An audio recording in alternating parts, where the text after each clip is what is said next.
Hello, welcome back to our Cafe Latte Chat.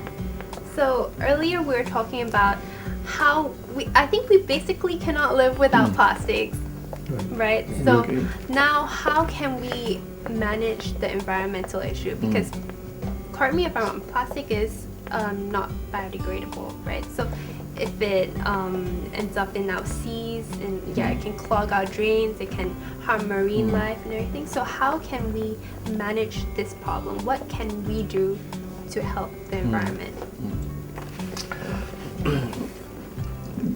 We get back to Harudin and Tuan Aziz was saying about how good the plastic is. Yes, the plastic is itself, as you said, we can't live without it, in quotation. But what's important is what to do when the plastic becomes waste. The connotation is that the plastic polluted the environment. Yep. It polluted. We on the policy side in the Ministry of Urban Wellbeing, Housing, and Local Government, looking at that, how to manage the waste generated by the usage of plastic. Let me quote some statistics. Way back in 2003 or 2004, Japan has 20% of their solid waste composition plastic. Malaysia then has about Japan's 20 with 24%. You see, in Japan, the environment not too worried, although it contributes 20%. Why?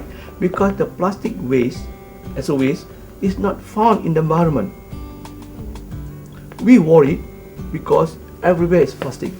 You throw on the field, you throw in the drain, you throw everywhere.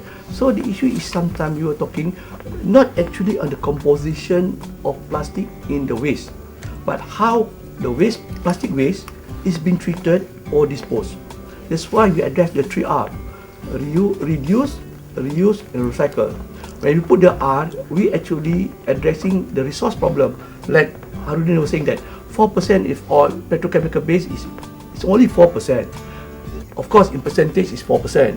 In volume it might be big, but we also addressing that to reduce the usage of petrochemical on plastic. For example, as you mentioned just now, not biodegradable. That's a bit slight misinterpretation when you said it's non-biodegradable. Plastic petrochemical base is also degradable when you put additive. Maybe Tuan Aziz will say about that.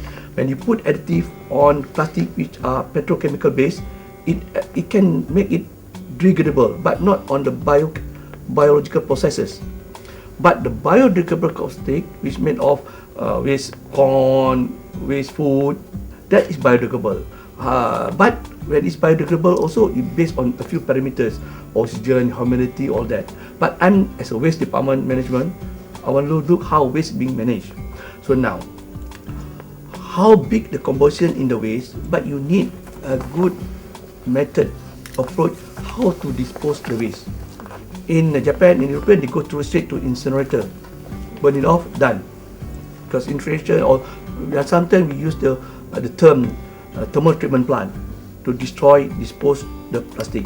But somehow can go back into the change where they recycle.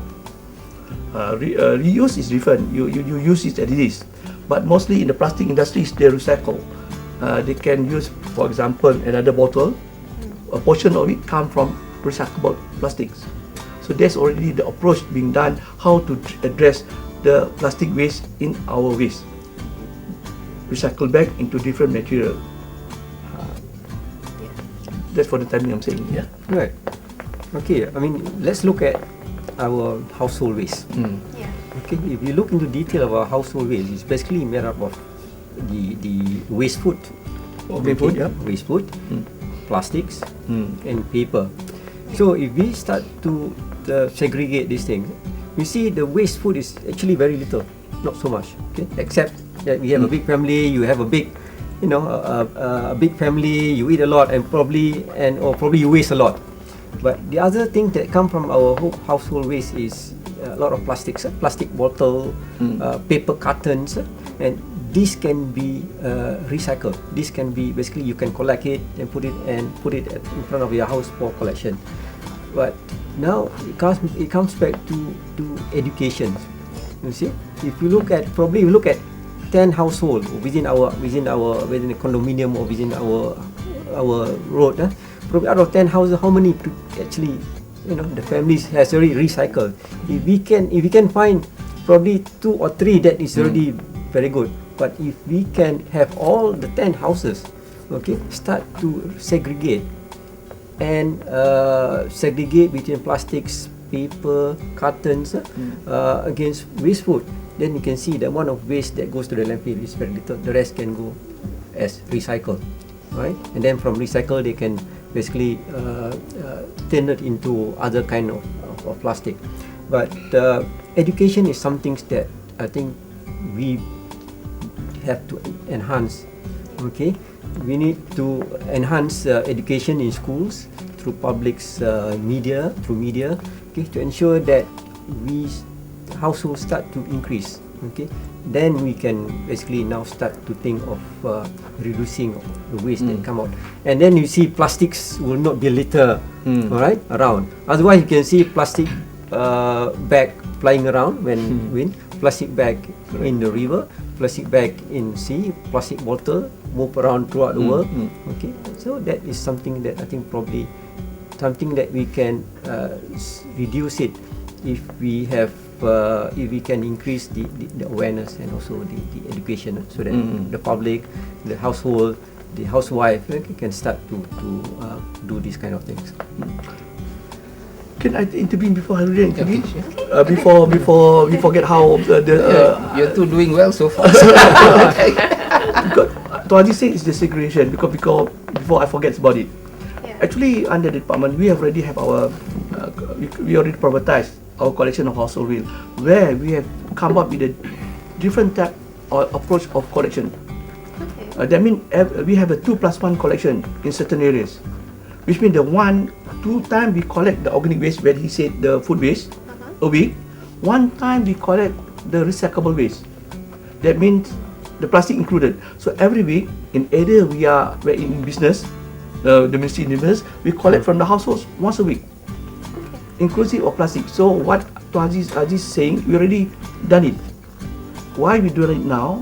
Because we talk about public awareness campaign, but we have to provide the infrastructure. For example, if you do the segregation, sorting plastic, paper, food waste, but if nobody collect it, then where does it end? It'll land in landfill.